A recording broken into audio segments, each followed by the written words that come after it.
નમસ્તે વિદ્યાર્થી મિત્રો, આપણે ધોરણ 6 માં વિષય સંસ્કૃતમાં આપણે કયો છઠ્ઠો પાઠ ભવતું ભારતમ એ આપણે ટેક્સ્ટ બુકમાં જોઈ ગયા, એટલે કે ચોપડીમાં આપણે આગળના વિડીયોમાં જોઈ ગયા. હવે આપણે અહીંયા આ વિડીયોમાં આપણે સ્વાધ્યાય પોથી પૂરવાની છે.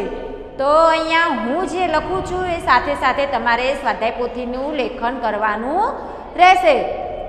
તો અહીંયા જો આપણે પ્રશ્ન નંબર 1, જો અહીંયા હું ડાયરેક્ટ જવાબ લખું છું, તમારે ટીક કરીને જવાબ લખવાના રહેશે. તો પહેલું છે ભારતમ ભારતમ ખાલી જગ્યા ભારતમ. તો 3 ઓપ્શન આપેલા છે, ધાવતું, ભવતું અને હસતું. તો શું આવશે એમાં? પહેલામાં ભવતું, ભવતું ભારતમ. અહીંયા છે ને ઉપર ભવતું ભારતમ એ. તો તમારે ભવતું નીચે લીટી કરવાની છે અને ભવતું લખવાનું છે. બીજી છે શક્તિ સમૃતમ યુક્ત ખાલી જગ્યા. તો શું આવશે? યુક્તિ સમૃતમ. બીજી ખાલી જગ્યામાં આવશે યુક્તિ સમૃતમ. શક્તિ સમૃતમ યુક્તિ સમૃતમ ભવતું ભારતમ. પછી ત્રીજી છે ખાલી જગ્યા નીતિ સંસ્કૃતમ. તો આપણે જોયું હતું શું આવશે? રીતિ સંસ્કૃતમ નીતિ સંસ્કૃતમ. તો ખાલી જગ્યા શું આવશે? રીતિ સંસ્કૃતમ.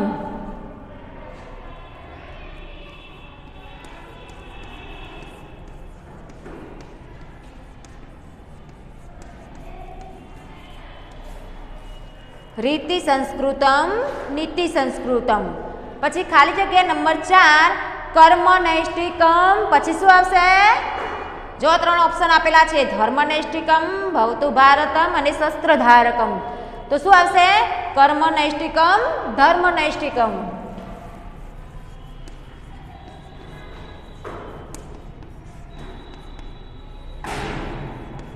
કર્મ નૈષ્ટિકમ, ધર્મ નૈષ્ટિકમ.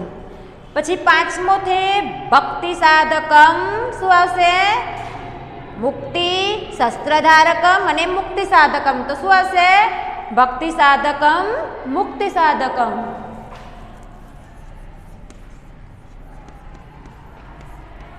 મુક્તિ સાધકમ, ભક્તિ સાધકમ, મુક્તિ સાધકમ. પછી 6થું છે શસ્ત્રધારકમ. શું આવશે? ઓપ્શનમાં આપેલા છે શાંતિ સમૃદ્ધમ, ભારતમ ભારતમ અને શાસ્ત્રધારકમ. તો શું આવશે? શસ્ત્રધારકમ, શાસ્ત્રધારકમ. તો શું આવશે? શાસ્ત્રધારકમ. આ નંબર છે 1.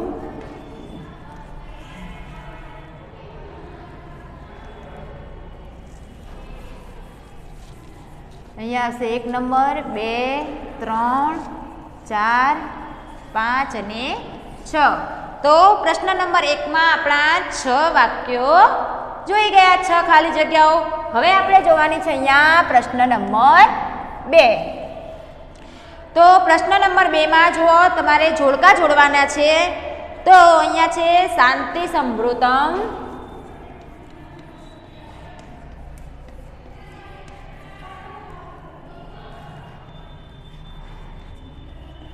શાંતિ સમૃદ્ધમ અને એની સામે શું લખેલું છે? નીતિ સંસ્કૃતમ.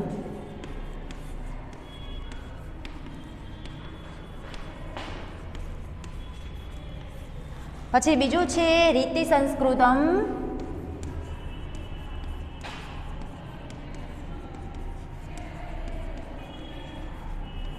રીતિ સંસ્કૃતમ ને બીજામાં શું લખ્યું છે?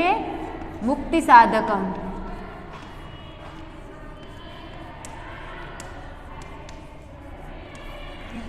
પછી ત્રીજું છે ભક્તિ સાધકમ.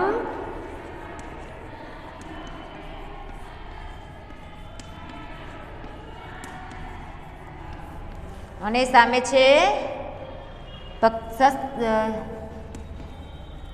શાસ્ત્રધારકમ.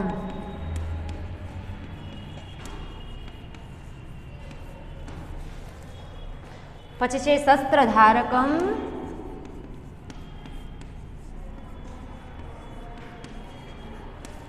અને સામે શું છે? યુક્તિ સમૃતમ.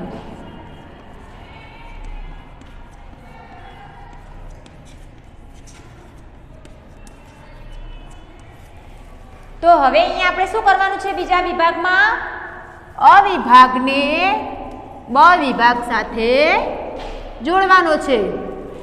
તો અહીંયા સૌ પ્રથમ છે કે શાંતિ સમૃતમ. તો શું આવશે? શાંતિ સમૃદ્ધમના સામે યુક્તિ સમૃદ્ધમ. શાંતિ સમૃદ્ધમની સામે યુક્તિ સમૃદ્ધમ. પછી છે રીતિ સંસ્કૃતમ. તો નીતિ સંસ્કૃતમ. ભક્તિ સંસ્કૃતમ, મુક્તિ સંસ્કૃતમ. શસ્ત્રધારકમ, શાસ્ત્રધારકમ. જો આ રીતે તમારે બધાએ જોડકાને એક સાથે જોડવાના છે. તો જેને બાકી હોય એ ફટાફટ લખી દેશે.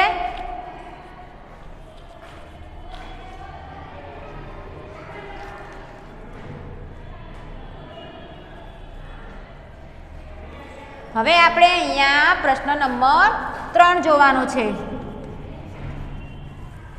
તો પ્રશ્ન નંબર 3માં આપણે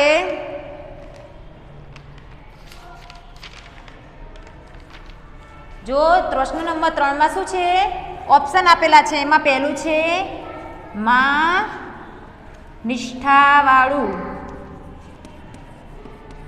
તો એની સામે હું ડાયરેક્ટ જવાબ લખું છું. તો શું આવશે? નિષ્ઠાવાળું એટલે કે નૈષ્ઠિકમ.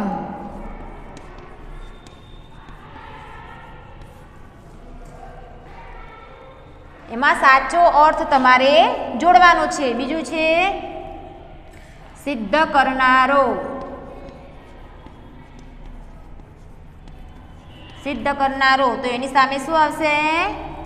સાધકમ. જો હું અહીંયા સાચો જે જવાબ છે એ જ હું લખું છું એટલે તમારે એના નીચે લીટી કરવાની રહેશે અને ડાયરેક્ટ ખાલી જગ્યામાં લખવાનું રહેશે. હવે ત્રીજું છે થાઓ. તો થાઓનું આપણે શું અનુવાદ કરીએ? તો ભવતુ. પછી ચોથો છે ભરપૂર.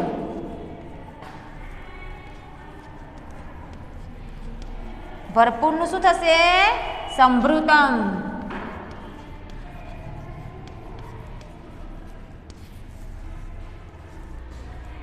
અને પાંચમું છે શસ્ત્ર ધારણ કરનારો.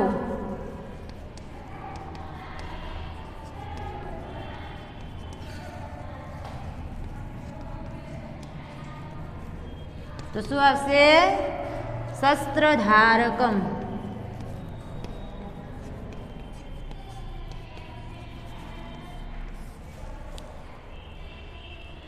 હવે અહીંયા પ્રશ્ન નંબર 3 સુધી આપણે સ્વાધ્યાય પોથીમાં કમ્પ્લીટ કર્યું. તો બધાએ પ્રશ્ન નંબર 3 સુધી લખી દેવાનું. એટલે પ્રશ્ન નંબર 1 હું બોર્ડ સાફ કરું છું.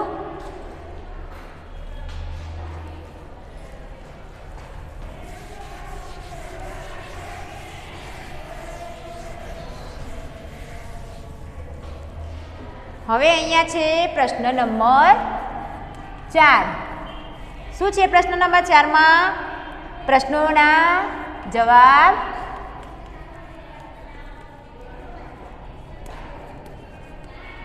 ગુજરાતીમાં આપો.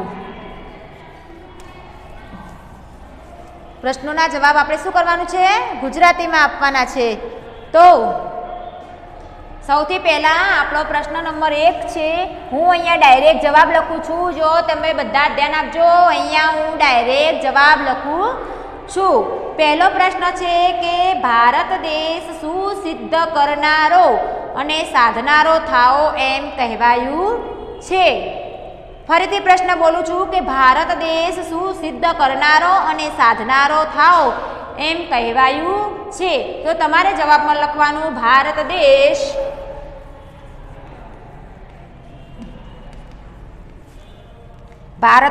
ભક્તિ સિદ્ધ કરનારો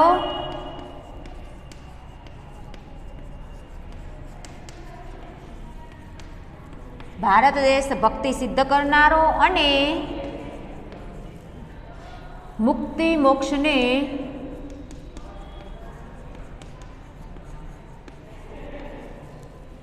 સાધનારો બનો એમ કહેવાયું છે. સાધનારો બનો એમ કહેવાયું છે. પ્રશ્ન નંબર 1 આપણો અહીંયા પૂર્ણ થાય છે. ભારત દેશ ભક્તિ સિદ્ધ કરનારો અને મુક્તિ મોક્ષને સાધનારો બનો એમ કહેવાયું છે. હવે આપણો પ્રશ્ન નંબર 2 કે ભારત દેશ સેના પ્રત્યે સદા નિષ્ઠાવાળો બને તેવી કામના કરવામાં આવી છે. શું કહ્યું છે કે સેના પ્રત્યે સદા નિષ્ઠાવાળો બને તેવી સાધના કરવામાં આવી છે. તો બીજા નંબરના જવાબમાં આવશે ભારત દેશ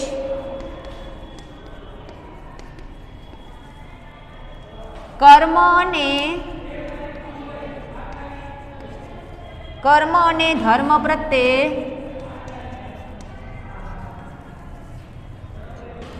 નિષ્ઠાવાળો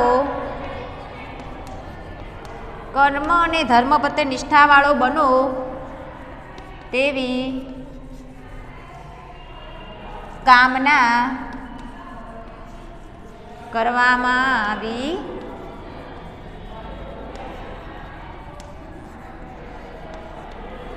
ભારત દેશ કર્મ અને ધર્મમાં નિષ્ઠાવાળો બનો તેવી કામના કરવામાં આવી છે. પછી પ્રશ્ન નંબર 3 છે શક્તિ સમૃતમ એટલે શું? શક્તિ સમૃતમ એટલે શું? તો શક્તિથી ભરપૂર.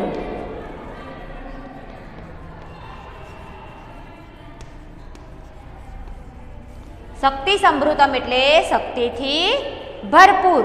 અને પ્રશ્ન નંબર 4 છે રીતિ સંસ્કૃતમ એટલે શું? રીતિ સંસ્કૃતમ એટલે શું? તો સંસ્કારી જીવનશૈલી. રીતિ સંસ્કૃતમ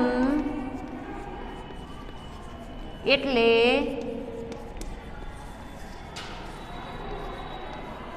સંસ્કારી જીવનશૈલી. હવે અહીંયા આપણા 1 થી 4 સુધીના પ્રશ્નો આપણે કમ્પ્લીટ કર્યા છે. તો અહીંયા દરેકે લખવાનું લેશે અને જે વિદ્યાર્થીને લખેલું ના હોય, કદાચ મારી સાથે સાથે બોર્ડમાં ના લખ્યા હોય તો ફટાફટ સ્ક્રીનશોટ લઈ લેશે.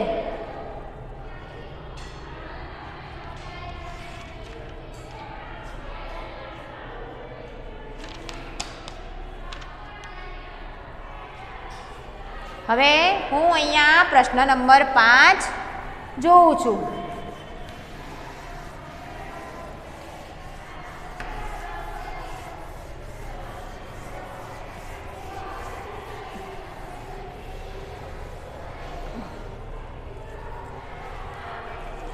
હવે અહીંયા આપણે પ્રશ્ન નંબર 5 જોવાનો છે. પ્રશ્ન નંબર 5માં છે કાવ્યમાંથી શબ્દો શોધી ઉદાહરણ પ્રમાણે તેની શબ્દોની જોડી બનાવવાની છે. તો અહીંયા ઉદાહરણ જો પ્રશ્ન 5માં ઉદાહરણ આપેલું છે રીતિ, તો એની સામે શું છે? નીતિ. તો અહીંયા આપણે એવા જ શબ્દો બનાવવાના છે. તો શબ્દમાં શું આવશે? શક્તિ. તો સામે યુક્તિ. પછી છે શસ્ત્ર, તો સામે શાસ્ત્ર. પછી કર્મ, એની સામે શું આવશે? ધર્મ. પછી ભક્તિ, તો એની સામે શું છે? મુક્તિ. હવે જો આ પ્રશ્ન નંબર 5 પૂરો થયો. હવે પ્રશ્ન નંબર 6માં શું છે કે તમારે એના એ પ્રશ્નો સારા અક્ષરે લખવાના છે. પ્રશ્ન નંબર 6માં તમારે એના એ જ પ્રશ્નો સારા અક્ષરે લખવાના છે. હવે આપણે અહીંયા જોવાનું છે પ્રશ્ન નંબર 7. તો પ્રશ્ન નંબર 7માં શું છે કે તમારે સંસ્કૃતમાં જવાબ આપવાના છે. તો અહીંયા હું ડાયરેક્ટ સંસ્કૃતના જવાબ લખું છું. પહેલો છે ભારત દેશ કસ્ય ધારક ભવતુ. તો શું આવશે જવાબમાં? ભારત દેશ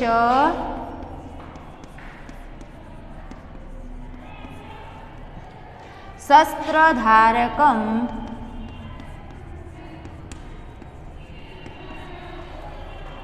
શાસ્ત્રધારકમ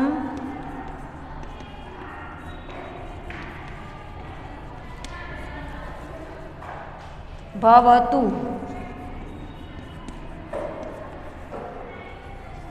ભારત દેશ શસ્ત્રધારકમ શાસ્ત્રધારકમ ભવતુ. હવે બીજો છે ભારત દેશ કેન સમૃદ્ધ ભવતુ. તો જવાબમાં શું આવશે? ભારત દેશ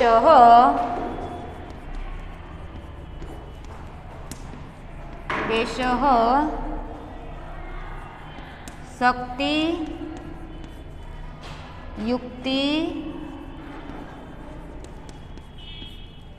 યુક્તિ સમૃદ્ધમ ભવતુ.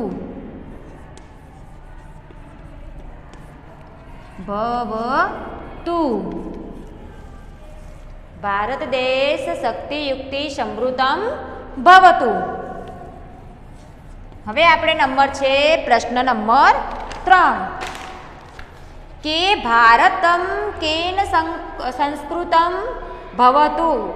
એટલે કે ભારત દેશ કેવી સંસ્કૃતિ વાળું છે? તો ભારત દેશ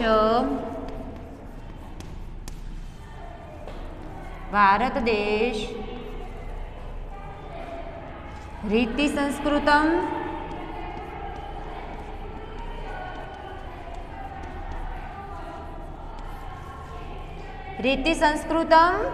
નીતિ સંસ્કૃતમ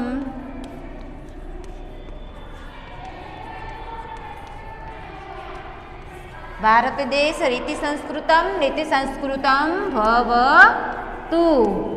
ભારત દેશ રીતિ અને નીતિમાં ભરપૂર થાઓ.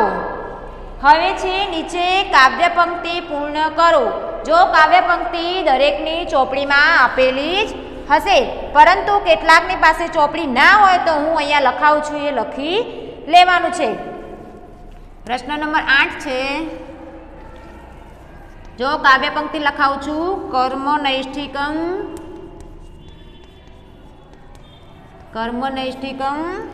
ધર્મ નૈષ્ઠિકમ.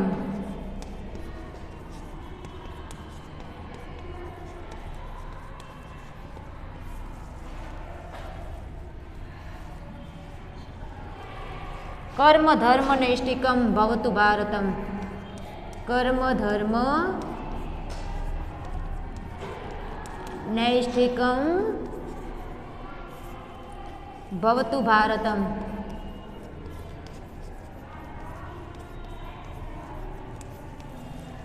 જો અહીંયા આપણે સ્વાધ્યાય પોથીમાં 1 થી 8 પ્રશ્નો સુધી કમ્પ્લીટ કર્યા છે, તો દરેકે આ 1 થી 8 પ્રશ્નો લખવાના રહેશે. દરેકે સ્વાધ્યાય પોથી વિડીયોની સાથે ને સાથે જ કમ્પ્લીટ કરવાની રહેશે. તો અહીંયા આપણે ટેક્સ્ટ બુકનો અને સ્વાધ્યાય પોથીમાં બંનેમાં આપણે છઠ્ઠો પાઠ જોઈ લીધું, છઠ્ઠું કાવ્ય જોયું. તો દરેક સ્વાધ્યાય પોથીમાં એનું લેખન અને ટેક્સ્ટ બુકમાં વાંચન કરવાનું રહેશે. હસ્તુ.